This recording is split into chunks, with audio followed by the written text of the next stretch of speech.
El zumbido bajo de la unidad central de mi computadora era la única banda sonora en mi santuario. Líneas de código verde esmeralda se deslizaban por la pantalla oscura, cada una un ladrillo en el imperio silencioso que estaba construyendo. Llevaba 3 horas inmersa, el mundo exterior reducido a un murmullo lejano, mis dedos bailando sobre el teclado con una familiaridad que rozaba lo inconsciente. Era en este estado de flujo donde me sentía más yo misma, más poderosa, un lugar donde las reglas eran lógicas y el esfuerzo siempre producía un resultado. Un marcado contraste con el resto de mi vida. La puerta principal se cerró con un golpe seco que rompió mi concentración como una piedra en un estanque. Lisandro había llegado. No necesité levantar la vista para saberlo, su presencia llenaba la casa con una energía inquieta, un aura de insatisfacción perpetua. Escuché el tintineo de sus llaves al ser arrojadas sobre la mesita de cristal del recibidor, un gesto de impaciencia, seguido del sonido de sus mocasines de piel, caros y perfectamente lustrados, sobre el suelo de madera. Cada paso era una declaración de su importancia. Apareció en el umbral de mi oficina, recostado contra el marco de la puerta, con los brazos cruzados. No dijo nada al principio, solo me observó, y en su silencio había un juicio más ruidoso que cualquier palabra. Su mirada recorrió la habitación, las pizarras blancas cubiertas de diagramas de flujo y algoritmos, los libros de programación apilados en el suelo, mi sencilla camiseta de algodón y mis gafas, que se habían deslizado por mi nariz. Su ceño se frunció casi imperceptiblemente, un tic que yo había aprendido a interpretar como el preludio de una crítica. ¿Todavía con tu hobby en la computadora? Su voz goteaba un desdén apenas disimulado, envuelto en un falso tono de curiosidad. ¿Cuándo buscarás un trabajo de verdad para ayudar con los gastos, Anaí? El bono del banco no va a durar para siempre, y mis hombros se cansan de cargar con todo. Respiré hondo, contando hasta 3 en mi mente antes de girar mi silla para mirarlo. Forcé una sonrisa cansada, el tipo de sonrisa que se convierte en una máscara. Hola, cariño. ¿Qué tal tu día? Él ignoró mi pregunta, su mirada fija en mi pantalla como si estuviera mirando un jeroglífico incomprensible. ¿Qué es todo eso? ¿Sigues jugando a ser una empresaria tecnológica? Anaí, vivimos en el mundo real, no en una de esas películas sobre genios de garaje. En ese momento, con una calma que me sorprendió incluso a mí, deslicé mi mano bajo el escritorio y activé la grabadora de voz de mi teléfono. Era un hábito que había desarrollado en los últimos meses, un instinto de supervivencia. Un archivo de pruebas para un juicio que aún no sabía que iba a celebrarse. No es un juego, Lisandro. Es un proyecto complejo, respondí, manteniendo mi voz suave, sin darle la satisfacción de una pelea. Él soltó una risa corta y sin alegría. Un proyecto que no paga las facturas. En fin, dijo, cambiando de tema bruscamente, como si mi trabajo no mereciera más de 30 segundos de su valioso tiempo. No olvides que la fiesta del 40º aniversario de mis padres es el sábado. Por favor, te lo ruego, compórtate y vístete adecuadamente. Nada de esas camisetas raras tuyas. Intenta parecer la esposa de un gerente de banco, ¿quieres? Para no avergonzarnos. Asentí lentamente, el nudo en mi estómago apretándose. Claro, Lisandro. No te preocupes. Se fue tan rápido como había llegado, dejándome en un silencio que ahora se sentía pesado y opresivo. Miré la pantalla de mi teléfono. La grabación estaba guardada. Un ladrillo más, no en mi imperio, sino en el muro que estaba construyendo alrededor de mi corazón. Un muro que pronto descubriría que era a prueba de balas. El recuerdo de la última cena familiar, apenas 2 semanas atrás, me vino a la mente con una claridad dolorosa. Estábamos sentados alrededor de la mesa de caoba pulida de mis suegros, un mausoleo de buen gusto y juicios silenciosos. El aire estaba cargado con el aroma del estofado de ternera, una receta que mi suegra preparaba solo para ocasiones especiales, y una tensión tan espesa que se podría cortar con un cuchillo. ¿Y tú, Anaí, qué tal todo?, preguntó mi suegra, Beatriz, aunque sus ojos no mostraban un interés genuino. Era una pregunta de cortesía, una formalidad antes de la inevitable disección de mi vida. Su sonrisa era tan tirante como las perlas de su collar. Antes de que pudiera responder, Jimena, mi cuñada, intervino con una sonrisa afilada. Mamá, Anaí sigue con su negocio de Internet. ¿Cómo lo llamas, Anaí? ¿Una startup? Pronunció la palabra como si fuera algo exótico y ligeramente ridículo, como un bicho raro que se había colado en su impecable salón. Soy desarrolladora de software, Jimena. Estoy creando una aplicación de finanzas personales, expliqué por enésima vez, mi voz un prodigio de paciencia que no sentía. Oh, qué adorable, dijo ella, dándole un sorbo a su vino tinto. Jimena había intentado montar una boutique de ropa que quebró en menos de un año, dejándola con una deuda considerable que sus padres tuvieron que cubrir, pero eso no le impedía actuar como una gurú de los negocios. Pero, en serio, querida. Mi hermano trabaja muy duro. Él necesita una esposa que sea un pilar, un apoyo real. Alguien con un ingreso estable, un plan de pensiones, ¿sabes? No una niña con pasatiempos que sueña con ser la próxima millonaria de Silicon Valley. Mi suegro, Ricardo, un hombre cuya opinión de sí mismo era tan inflada como su cuenta bancaria, asintió gravemente, limpiándose las comisuras de los labios con una servilleta de lino. Jimena tiene razón. El estatus es importante, Anaí. La familia es un equipo. Y ahora mismo, parece que Lisandro está jugando solo, y tú estás en las gradas comiendo palomitas. Lisandro, sentado a mi lado, no dijo una palabra en mi defensa. Simplemente se encogió de hombros, un gesto de resignación que era una traición en sí mismo, como si las palabras de su familia fueran una verdad irrefutable. Esa noche, en el coche de vuelta a casa, el silencio entre nosotros fue un abismo, frío y profundo. El sonido de su teléfono vibrando en la sala me sacó de mi ensimismamiento.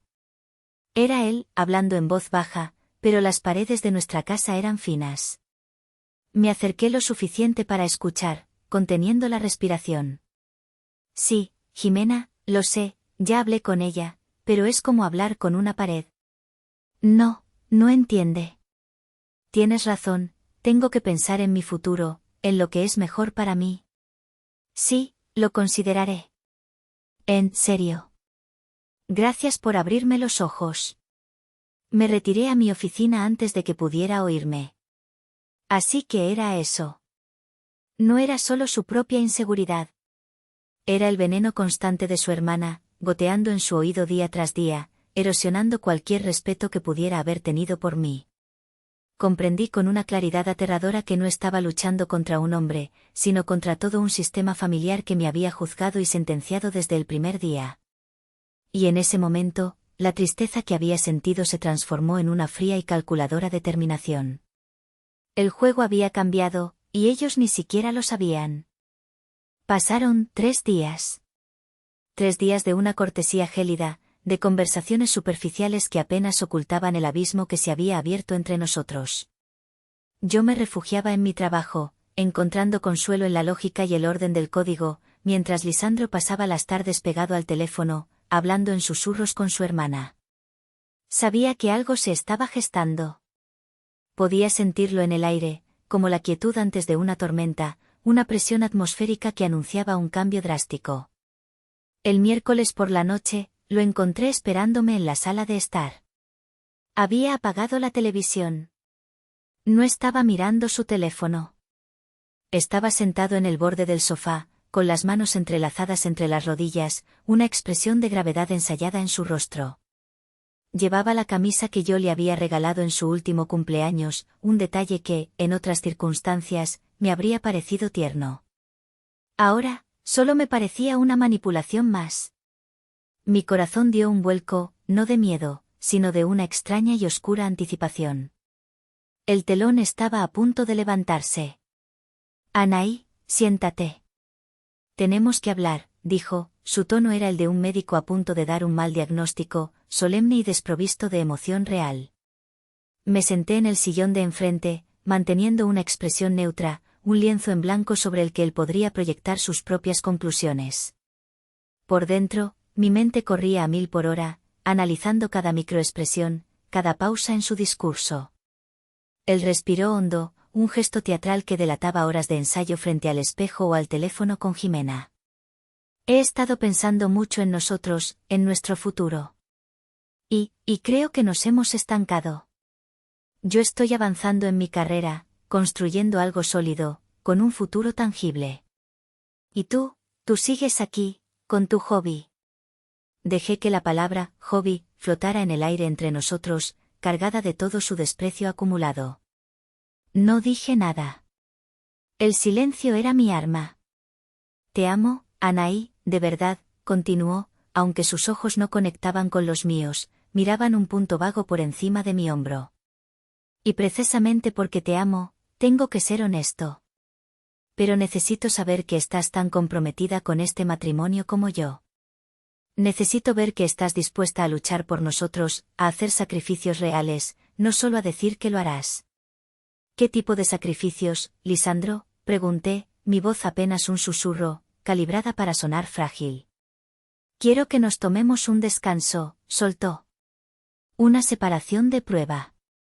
2 semanas. Yo me iré a casa de mis padres. Sin contacto, a menos que sea una emergencia. Quiero que uses este tiempo, este espacio, para reflexionar de verdad. Para pensar en tu futuro, en nuestro futuro. Para que decidas si estás lista para dejar atrás estos sueños infantiles y buscar un empleo real, algo que nos dé estabilidad, algo de lo que pueda sentirme orgulloso cuando hable con mis colegas. Ahí estaba. La humillación definitiva, presentada como un ultimátum razonable. No quería espacio. Quería mi rendición.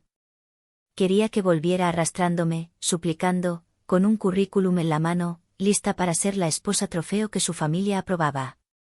Quería romper mi espíritu para poder moldearme a su antojo. Mi primer instinto fue reír. Reír a carcajadas ante la audacia, ante la ceguera de aquel hombre que compartía mi cama pero no tenía ni la más remota idea de quién era yo. Pero lo reprimí. La ira fría y lúcida tomó el control. Este no era el momento de la confrontación. Era el momento de la estrategia. Dejé que mis hombros se hundieran. Permití que una lágrima, una sola y perfectamente calculada, rodara por mi mejilla. Me llevé una mano a la boca, ahogando un sollozo fingido que merecía un premio de la Academia. Una separación, balbuceé, mi voz temblorosa, rota en los lugares justos. Lisandro, no, por favor. ¿Tan mal estamos? ¿No podemos ir a terapia? ¿Hablarlo? Su expresión se suavizó al instante. Una oleada de poder y suficiencia cruzó su rostro. Estaba obteniendo la reacción que esperaba. Mi aparente debilidad alimentaba su ego. Él era el fuerte, el racional, yo era la emocional, la perdida. Es por nuestro bien, Anaí, dijo, su tono ahora condescendiente, paternalista, como si le hablara a una niña. A veces hay que dar un paso atrás para poder avanzar. La terapia es para parejas que quieren intentarlo. Yo necesito ver que tú quieres intentarlo primero.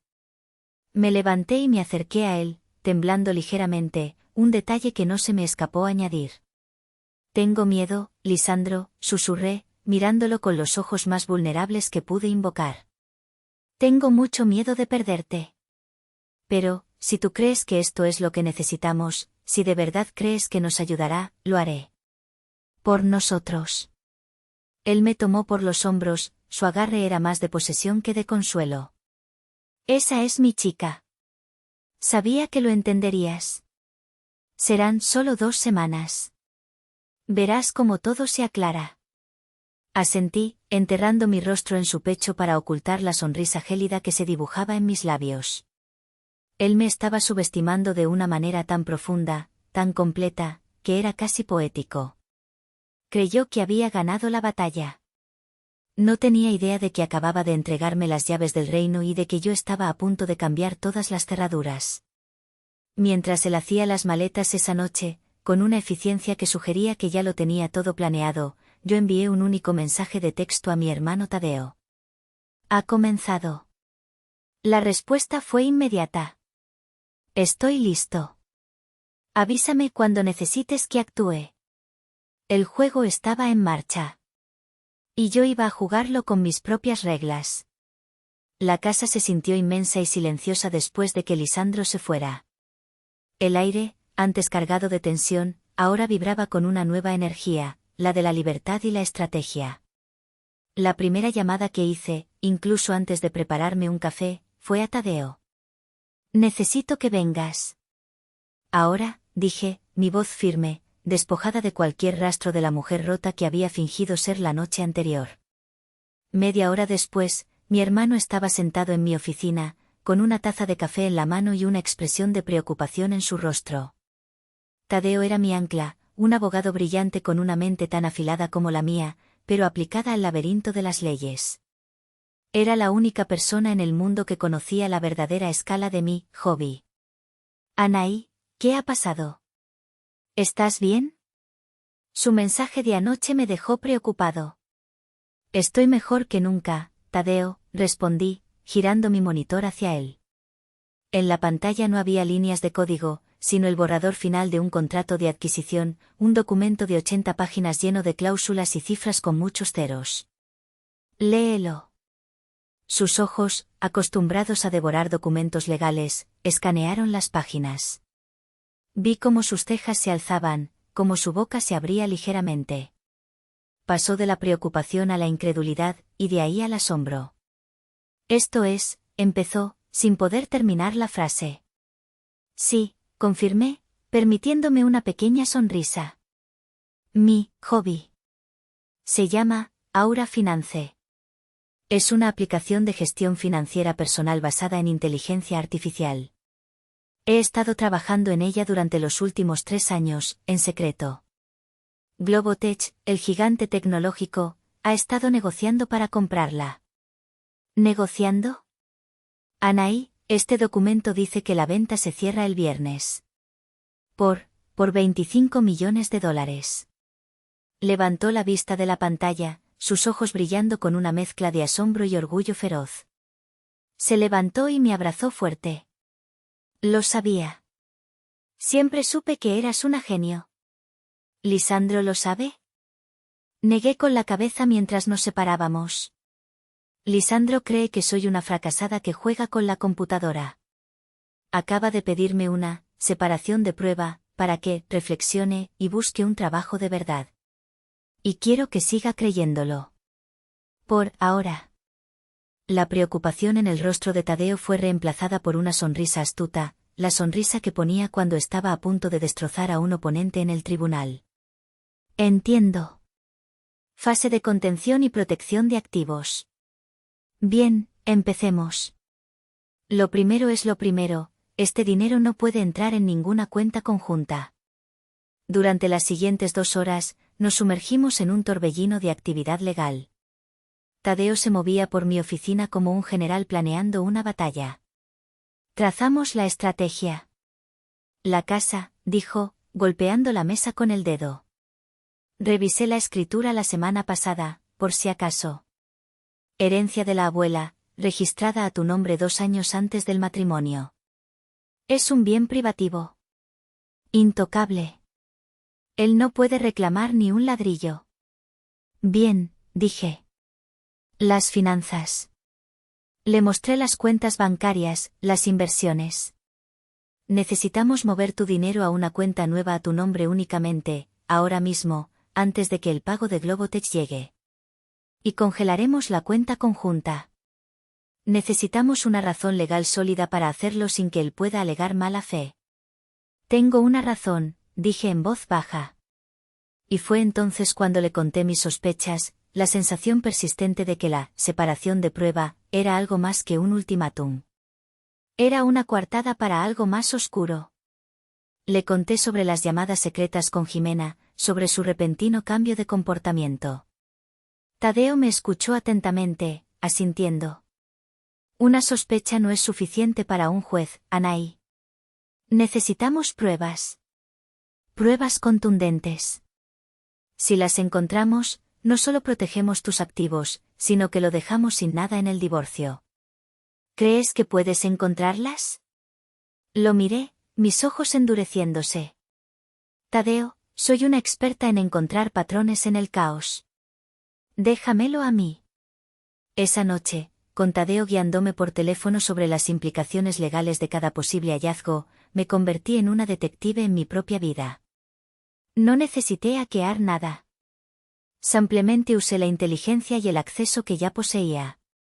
Lisandro, en su arrogancia, siempre había sido descuidado, convencido de que yo era demasiado ingenua o estúpida para darme cuenta de sus tejemanejes. Comencé con el historial de nuestro router Wi-Fi. Como administradora de la red, tenía acceso a los registros. Exporté meses de datos y ejecuté un script simple para buscar patrones inusuales. Y allí estaba, conexiones frecuentes y nocturnas a la web de un hotel boutique en un pueblo cercano conocido por sus escapadas románticas. Conexiones que coincidían con las noches en que él decía tener cenas de trabajo hasta tarde. Luego, abrí nuestra cuenta compartida de Viajes Premier, esa que usábamos para acumular puntos. Lisandro nunca se molestó en cambiar la contraseña. En el historial de reservas, mi corazón se detuvo. Una habitación reservada a su nombre para 2 noches, la suite nupcial, nada menos, justo el fin de semana siguiente a la cena familiar donde me habían humillado. Pagada con nuestra tarjeta de crédito conjunta. El nombre del segundo huésped no aparecía, pero no lo necesitaba. La siguiente pieza del rompecabezas encajó cuando revisé los registros de la tarjeta de crédito en línea. La frialdad de los números y las fechas contaba una historia más elocuente que cualquier confesión. Cenas caras para 2 en restaurantes a los que nunca habíamos ido juntos, lugares con nombres como Éxtasis y El Secreto. Compras en una joyería de lujo, un collar de diamantes que yo nunca había visto. Un ramo de flores carísimo, 100 rosas rojas, entregado no a nuestra casa, sino a una dirección en el distrito financiero. Busqué la dirección en Google. Pertenecía a un imponente edificio de oficinas. El directorio del edificio estaba en línea. Busqué en el listado de empresas. Inversiones Segura, la empresa del padre de Iria, el cliente más importante del banco de Lisandro. Y en la lista de empleados, allí estaba ella, Iria Montero, analista junior.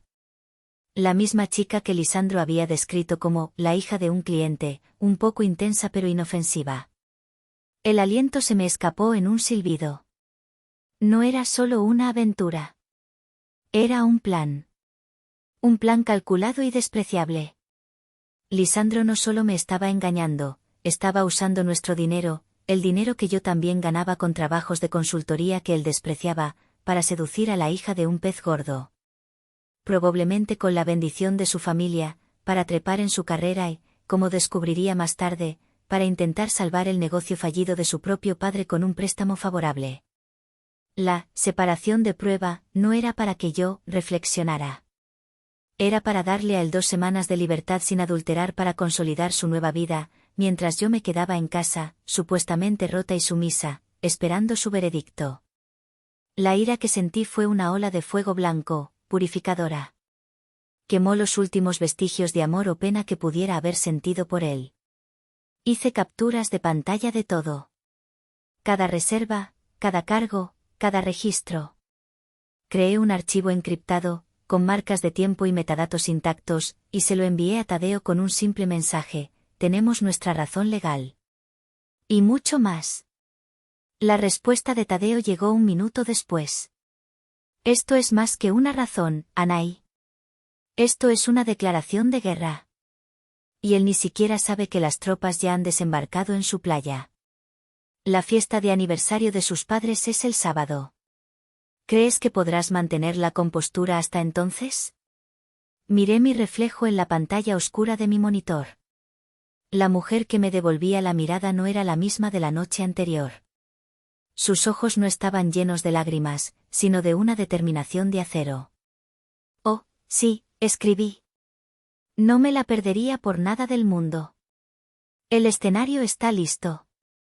Es hora de que la protagonista haga su entrada. Llegué a la fiesta sola. El salón de eventos del club de campo más exclusivo de la ciudad estaba abarrotado de gente vestida con sus mejores galas, un mar de sonrisas falsas y joyas ostentosas. El aire olía a perfume caro y a hipocresía. Elegí mi atuendo con un cuidado meticuloso, un sencillo pero elegante vestido negro, el mismo que había usado en nuestra primera cita. Un pequeño acto de ironía solo para mí, un recordatorio silencioso de la mujer ingenua que solía ser. Encontré a la familia de Lisandro en el centro de todo, como era de esperar, presidiendo su corte de aduladores. Mis suegros recibían felicitaciones, radiantes. Jimena, con un vestido rojo chillón que parecía gritar, mírenme, revoloteaba como un mosquito molesto. Y allí estaba Lisandro. A su lado, pegada a su brazo, estaba Iria, presentada a todos no como una colega, sino como una protegida, una futura estrella del mundo financiero. Él me vio llegar, y una sonrisa de suficiencia se dibujó en su rostro. La sonrisa de un hombre que cree tener el mundo a sus pies. Me dedicó un asentimiento condescendiente, como si me estuviera haciendo un favor al permitirme estar allí, en su gran momento. Me mantuve al margen, una sombra observando el teatro.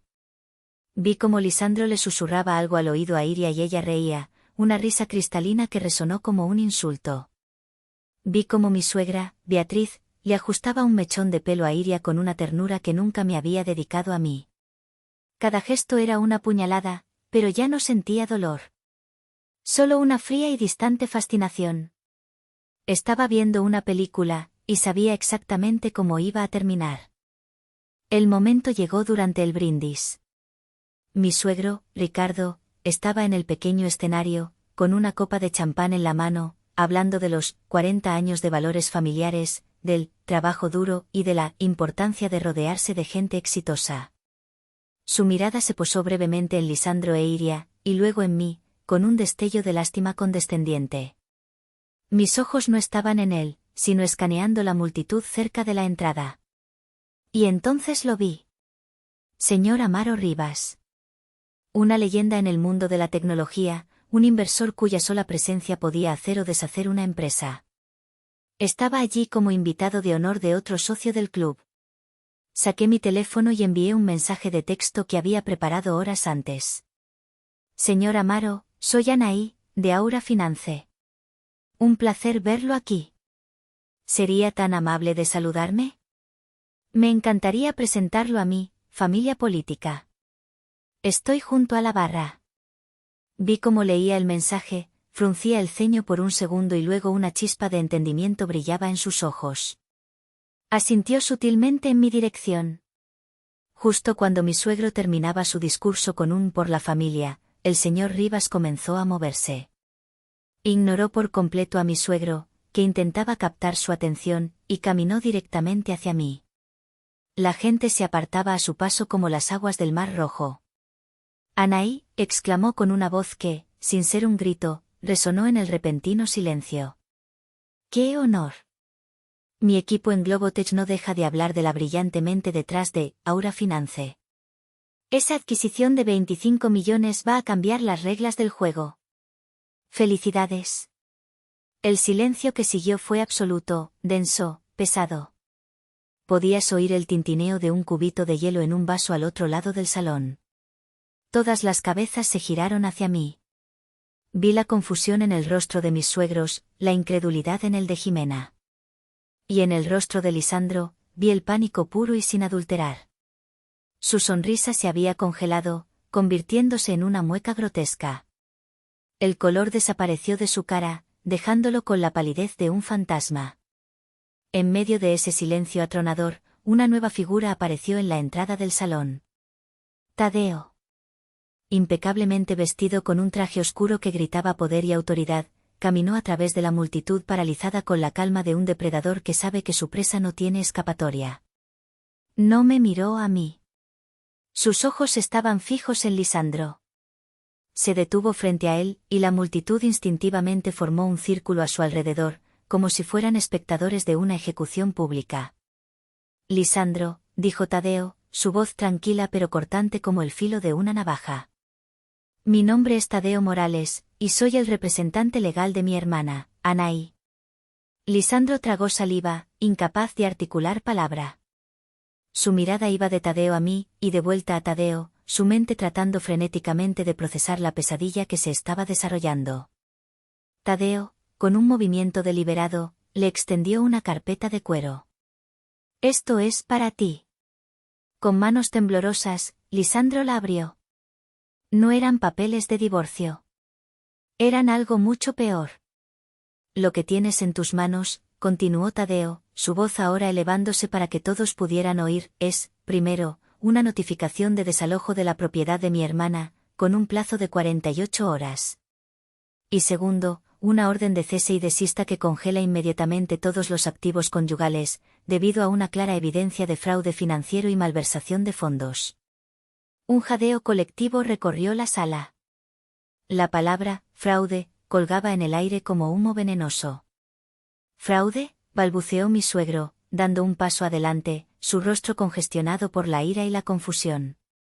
«Precisamente», respondió Tadeo sin mirarlo. «Malversación de fondos maritales para financiar una aventura extramatrimonial y para intentar asegurar préstamos fraudulentos para negocios de terceros. Tenemos recibos, reservas de hotel, registros de tarjetas de crédito. Un caso bastante sólido, diría yo». La mirada de Tadeo se posó brevemente en el padre de Lisandro, quien retrocedió como si lo hubieran golpeado.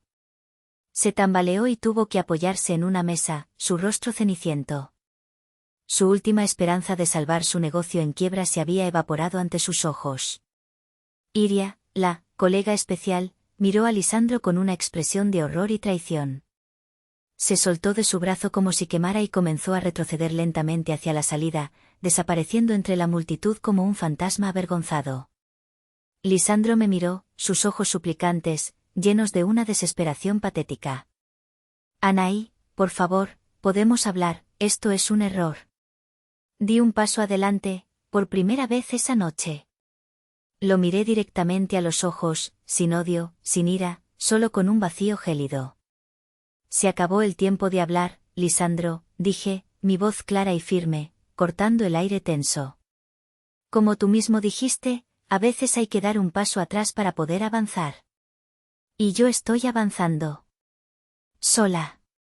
El castillo de naipes, construido sobre mentiras, desprecio y arrogancia, se había derrumbado con un solo soplo. Y yo era el viento. Un mes después, el eco de esa noche se había desvanecido, reemplazado por la promesa de un futuro que yo misma estaba diseñando. El divorcio fue rápido y brutalmente eficiente. Tadeo se aseguró de que Lisandro no recibiera nada más que sus deudas personales y una lección de humildad que probablemente nunca aprendería.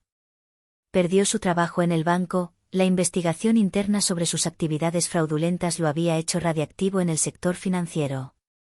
La última vez que supe de él, a través de un conocido común, había vuelto a vivir en el sótano de sus padres, el mismo hombre que me había exigido buscar un trabajo de verdad. La familia de Lisandro se desintegró en un torbellino de recriminaciones. Jimena lo culpaba a él por su estupidez. Sus padres la culpaban a ella por su mal consejo.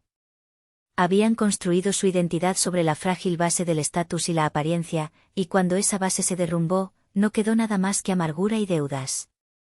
Recibí un par de mensajes de voz de Jimena, una mezcla incoherente de insultos y súplicas, que borré sin escuchar hasta el final. Yo, por otro lado, estaba construyendo. La escena final de mi vieja vida no fue en una lujosa oficina corporativa con vistas panorámicas, como ellos habrían imaginado. Estaba sentada en un espacio de coworking bullicioso y vibrante en el centro de la ciudad, un lugar lleno de jóvenes con ideas, energía y sueños. El sol de la tarde entraba por los ventanales, bañando mi mesa en una luz cálida. En mi tableta no había líneas de código, sino el borrador de un plan de negocios. El logo en la parte superior decía, Fundación Aura. Tadeo apareció con 2 cafés en la mano y se sentó frente a mí. ¿Estás segura de esto, Anaí? Podrías retirarte. Comprar una isla y no volver a escribir una línea de código en tu vida. Sonreí, la primera sonrisa genuina y ligera en mucho tiempo. He tenido suficiente silencio y aislamiento para toda una vida, hermano. Quiero ruido.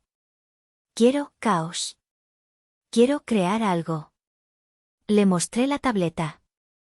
La Fundación Aura. un fondo de capital semilla y un programa de mentoría para mujeres jóvenes de zonas rurales que quieran entrar en el mundo de la tecnología. Chicas a las que todo el mundo les dice que su pasión es solo un hobby. Tadeo leyó el plan, y una lenta sonrisa de admiración se extendió por su rostro. Tu venganza no es destruir, es construir, dijo en voz baja. Asentí. Mi teléfono vibró. Un último mensaje de un número desconocido. Era de Lisandro. Una súplica patética, llena de excusas y promesas vacías. Lo leí sin emoción, como si leyera el informe del tiempo de una ciudad lejana. Luego, con un simple movimiento de mi pulgar, bloqueé el número y borré el mensaje para siempre. Miré a mi alrededor, al vibrante ecosistema de creatividad que me rodeaba. Mi venganza no había sido la humillación pública en aquella fiesta. Eso fue solo el cierre de un capítulo. Mi verdadera victoria estaba aquí, en este momento.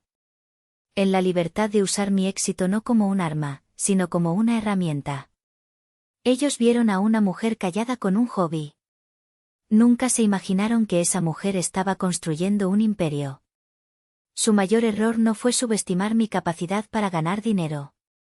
Su mayor error fue subestimar el poder de una mujer que, una vez liberada, decide construir su propio mundo, no con ladrillos y cemento, sino con propósito y código.